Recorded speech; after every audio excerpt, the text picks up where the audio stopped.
What's going on, guys? Got another video, and today it's going to be on my 12428. So when you get one of these 12428s and you start upgrading it, you're going to find two things wrong with the steering, and one of those is lack of power, and one of those is a lot of slop in the steering. Now the lack of power obviously is going to be due to that small servo. So this is a stock servo. Once you start upgrading the electronics, you're not going to be able to use this because this is a proprietary 5-pin servo. So you're going to need to find something along this line, which is same exact size servo, but it's got a 3-pin connector, which is going to work with your aftermarket receivers. The problem with this EMAX servo is when it's brand new, it feels like it is better than the stock servo, but I think when it comes down to the actual numbers, they're both 2.5 kilogram servos, and this thing just doesn't last very long. For some reason, it wears out really fast. I've gone through like 3 of them, and they're just not very good. So I found another JX servo online that I'm pretty sure will fit the original bracket, so I did order that. So hopefully that will be a better servo, and it is a 6 kilogram servo, so I should see a boost in power, and hopefully it lasts longer. Now I am going to have to wait for that JX servo to come in before I can properly test it, but if it does turn out to be a viable option, more than likely I'll end up making a video about it. But my original solution to the power issue with the steering was just to cram one of these much bigger servos into the car. And I did actually make a video on that, and I will link that in the description below. But as you can see, size-wise, that servo is much bigger, and it is a 15 kilogram servo as opposed to these 2.5 kilogram servos, so it's got 6 times the power, but obviously it's much bigger and kind of hard to fit in there. I found a way to do it, and it really wasn't that hard, but the problem is I did change out the steering system, and that's what this video is about. And I put in the Bellcrank steering system from my Axial Yeti into this 12428, and with that Bellcrank system in there, this larger standard size servo no longer fits. So I had to go back to these smaller servos. So hopefully that JX servo will give me a little bit of extra power and more reliability in this smaller package. Now, let's crack open this 12428 and check out that Bellcrank steering. Alright, so first off, I want to talk about why I wasn't happy with the original steering system. Here it is. It's a little slider system. And honestly, if you look at it, look at how much play it has. It's just a ton of play. I even got the aluminum upgraded version. That one had a ton of play too. They bind. They're just a terrible system, so had to change it over to this steering rack system. Alright. And as you can see, here's the steering rack system. Here is where the servo is. The servo is usually sideways, and now I've got it running along this frame here at a slight angle. Get a little close up there so you guys can see exactly where I mounted it if you guys are going to try to duplicate what I've got going on here. Here are the 2 screw holes right here and right here. Those are the 2 screw holes that I put in for the new servo position. As you can see, there's a bunch of extra holes in here because there was a little bit of trial and error involved in installing this system. But yeah, there you go. You can see where the servo is, and you can see after that it's connected to this servo horn here. Solid servo horn, and the servo horn used to be a little bit longer, but as you can see there were some clearance issues, and there's also a piece of frame here that I'll talk about later that this was hitting. Actually, I had to cut out a chunk of the frame, so I did chop off the top of this servo horn because it had 2 holes and the servo horn was longer, so I dremeled off the top of that. And this link right here is made out of 2 Traxxas rod ends that I have screwed together with just a screw with a head cut off. It was a 14mm screw, cut the head off, which created a little bit of a threaded rod, and I just screwed these rod ends onto that threaded rod. As you can see, I dremeled out a little bit of plastic here on this rod end so that it wouldn't get in the way of the servo horn when it's fully turned to that direction. And on this rod end, as you can see, I dremeled out a little bit of plastic over on this entire far side of this rod end so that when I steered in the other direction, it wouldn't get in the way of the servo saver as well. And that link is directly connected to this servo saver, and as you can see, this little piece right here, this entire servo saver is actually flipped upside down from where it's supposed to be, because this section is actually supposed to be in here, and this is actually the part that's supposed to be connected to the servo link. But the problem was, if I was going to connect this to the servo link, then this screw right here and this screw right here are connected to two posts. They would actually be here and here, and that would just get in the way of everything, and it would get in the way of the frame. So I improvised, and I ended up connecting the servo link to this right here.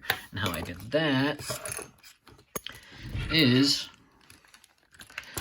let me explain why I did it first.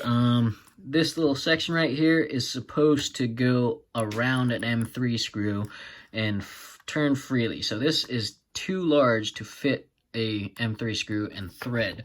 So what I did was, as you can see on the bottom here, is a flathead screw, and I actually took a countersink bit and I drilled out a little bit of here so this countersink screw would sit flush.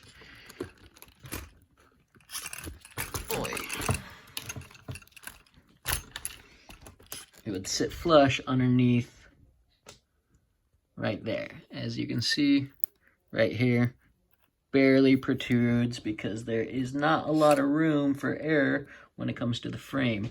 As you can see, I actually filed down a little piece of that frame as well, or the chassis, I mean.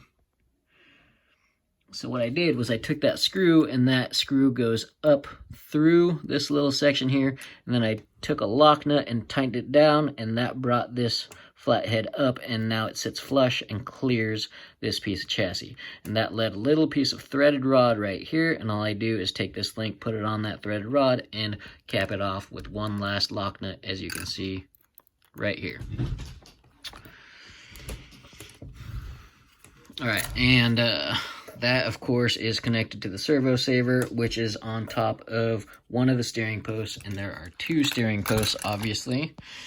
There's going to be one steering post right here and one steering post right here. And if we look underneath, I can show you guys the positions for the steering posts. And there's one right here and one right here. And as you can see on this one, I messed up a little bit. Had a little too far back, like I said, trial and error. And as you can see, this section of the chassis is flat, and then this side goes up a little bit, and this side goes up a little bit. And why I'm notating that is that means that the center section of the chassis is flat, and this section is going to be kicked up this way, and this section is going to be kicked up this way. And since these steering posts are on these side sections, that means this steering post is going to be kicked in a little bit, and this steering post is going to be kicked in a little bit this way. And what I did to combat that is, as you can see, obviously on the top you're going to need to find a way to connect these steering posts anyway, so I used a piece of Lexan, and to get it all rigid, I actually had to find a way to connect this to the upper little frame section here. So I put a screw through that Lexan and connected it to the center frame here as well. The screw goes through that center frame, and it goes through the Lexan and is connected with a lock nut underneath. As you can see right there, there's a lock nut. Now, what I did to combat these steering posts from being angled in is I drilled out the screws on this Lexan piece further out than where the posts were going to be. So if the post wanted to be here, then I drilled a hole over here, then I just pulled out the post and then put the screw in there. So I kind of forced those steering posts straight, and then used the Lexan piece to hold it in place. And another note is this steering post that holds the servo saver, if you can see right here, I actually added a little bit of a spacer. I had 3M spacers. This one happened to be the perfect size, and I needed that to raise that left steering post just enough. Otherwise, obviously, this piece right here would have been a few millimeters lower, and it definitely would have hit the chassis. Obviously, not everyone is going to have that exact same size spacer, but you know what? Four 3M washers or so probably would work perfectly to raise that steering post just enough. This steering post, on the other hand, I did not need one of those spacers, and honestly, I didn't want to add one of those spacers because if you look at the steering rack right here, you can see there isn't a lot of clearance in between the steering rack and this upper frame piece. It's pretty much touching. So if I raised this side up anymore, that would have been rubbing a little too hard, probably would have created friction, and it probably would have messed with the steering. Alright, so from there, we've got our servo saver and our Bellcrank installed, and after that, all we have to do is connect our steering rack right here. Connect that to the servo saver and Bellcrank, and after that we just connect these turnbuckles to the steering rack. These turnbuckles, I'll link them down below as well. They're just one of the upgraded turnbuckles links you can find from China, and they actually come with these terrible rod ends. These aren't them. They're the ones that come with them are aluminum, and they come with a pressed-in bushing that holds in the ball joint, and those bushings pop out super easily. So they're absolutely terrible. They're complete junk. So, but the turnbuckles themselves are good. I have them obviously all around, all over the car, as you can see back here as well. You just have to find a way to create your own rod ends, and I found these M3 rod ends by RC All-Wheel Drive. I'll link those down below as well, and you just have to shorten them to the exact size you need, and after you get them shortened down to the right size, then they're perfect. Got the perfect toe, got the perfect camber, all that good stuff. All right, now, after all that, you got to put the body and frame back on, and like I said, this thing is gets a little in the way. If we look at it from up top, obviously there's going to be a piece of the frame of that body cage right here, and that servo horn is going to hit it. So we actually had to cut out a section of that frame, and the green frame is going to be right here as well, and part of it rubs up against this servo horn right here as well. Had to cut out little chunks of it, had to cut out a chunk of the frame right here, and had to Dremel out a little bit right here, which I'll show you right now. So yeah, this servo horn was hitting this piece of plastic that used to be right here. This pole used to go all the way down. Just cut this section off and Dremeled out up here a little bit so it wouldn't rub. And as you can see down here, I already notched this piece of plastic as well, so this servo horn wouldn't get impeded by the plastic down here. And now,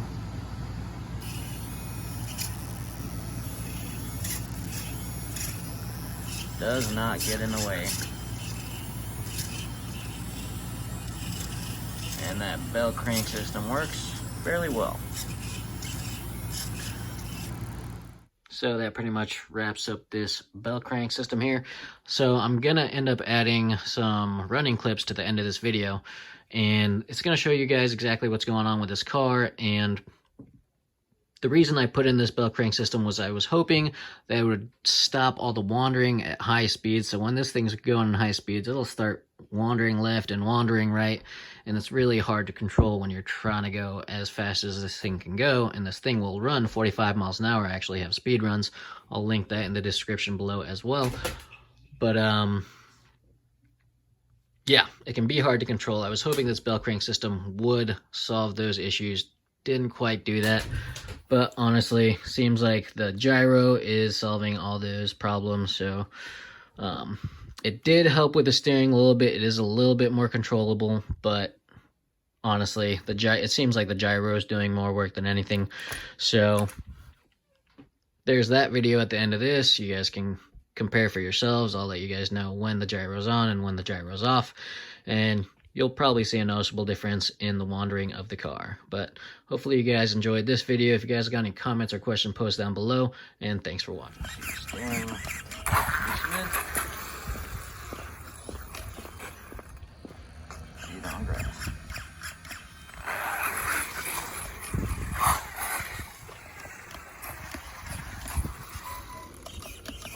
Right now, SVC is on, as you can see.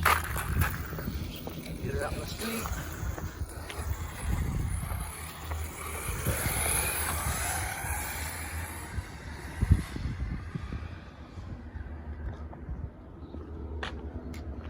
Got a car coming. Let's get a pass.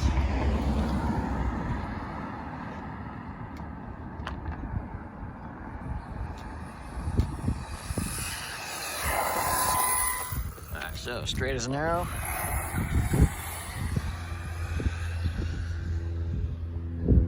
That is straight as an arrow.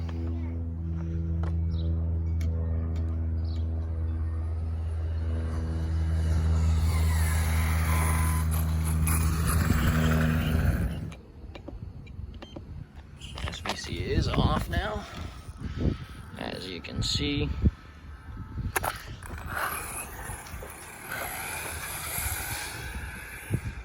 Noticeably much harder to control, but much better than the stock steering system.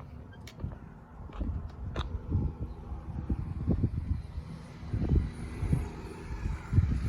it just wants to go all over the place.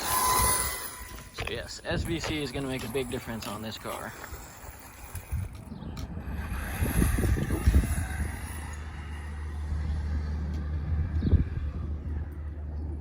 Ooh, and tumbled. So yeah, obviously much harder to control. I took a tumble down there, got to run and get the car. I'll try it one more time with SVC off.